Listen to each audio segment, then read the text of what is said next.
warahmatullahi wabarakatuh. Alhamdulillah, puji syukur kita panjatkan kepada Allah Subhanahu wa Ta'ala atas rahmat dan karunia-Nya. Kita masih diberi kesehatan, masih diberi kesempatan untuk belajar, dan masih diberi waktu untuk memperbaiki diri.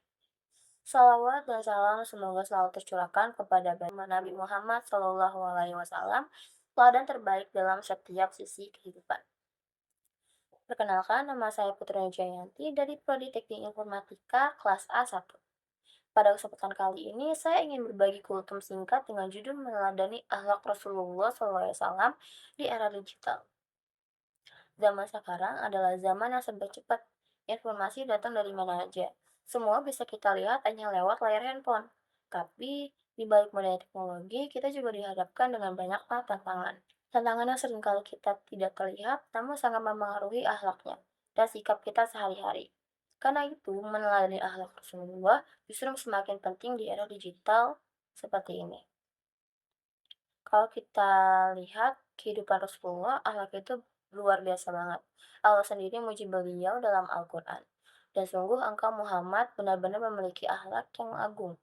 Quran Surat Al-Qalam ayat 4. Dari sini saja kita tahu apapun yang keluar dari lisannya, apapun yang dilakukan beliau, semua menunjukkan kebaikan. Dalam hadis juga disebutkan bahwa Nabi Muhammad bersabda, sesungguhnya aku diutus untuk menyempurnakan akhlak yang mulia. Artinya, fokus utama dakwah Nabi bukan hanya ibadah, tapi benar-benar memperbaiki karakter manusia. Lalu, bagaimana akhlak beliau bisa kita terapkan di era digital seperti sekarang?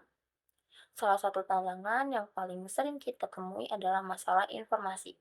Sekarang ini, berita bisa menyebar dalam hitungan detik. Banyak orang mudah sekali membagikan sesuatu tanpa mengecek dulu kebenarannya. Padahal Rasulullah sangat mengajarkan kejujuran dan ketelitian. Beliau tidak pernah menyampaikan sesuatu sebelum yakin. Kita pun harus begitu. Sebelum share, sebelum repost, pastikan dulu informasinya itu benar. Jangan sampai kita ikut menyebarkan hoax yang merugikan orang lain. Tantangan berikutnya adalah cara kita berbicara di dunia maya. Terkadang karena tidak bertatap muka, orang merasa bebas berkomentar, kasar atau menyakiti. Padahal kalau kita mencontoh Rasulullah, beliau itu lembut sekali dalam berbicara. Bahkan pada orang yang membenci beliau pun tetap disikapi dengan kata-kata yang baik. Jadi, ketika kita ingin mengerti komentar pedas, coba berhenti sebentar dan tanyain pada diri sendiri. Kalau Rasulullah yang berada di posisi kita, apakah beliau juga menulis ini? Tentu enggak. Justru harus dijaga seperti halnya menjaga lisan. Di media sosial, kita juga dipertemukan dengan budaya pamer. Update apa aja, kadang niatnya bukan lagi buat berbagi, tapi untuk mencari pengakuan. Disinilah bahaya ria-ria muncul. Rasulullah mengajarkan kesederhanaan dan keikhlasan. Kita boleh kok posting hal-hal positif, tapi pastikan hati tetap lurus dan tidak mencari pujian manusia. Ada juga fenomena yang makin marak, yaitu cyberbullying, menghina, membuli, atau memperlakukan orang lain lewat komentar atau chat.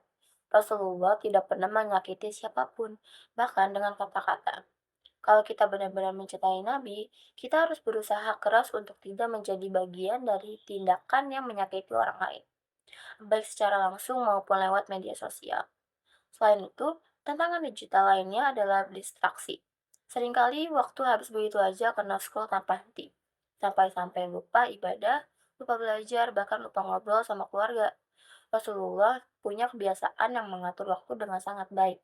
Kalau beliau aja yang sibuk berdakwah masih mampu menata waktunya, maka kita harus juga belajar lebih bijak dalam memakai teknologi.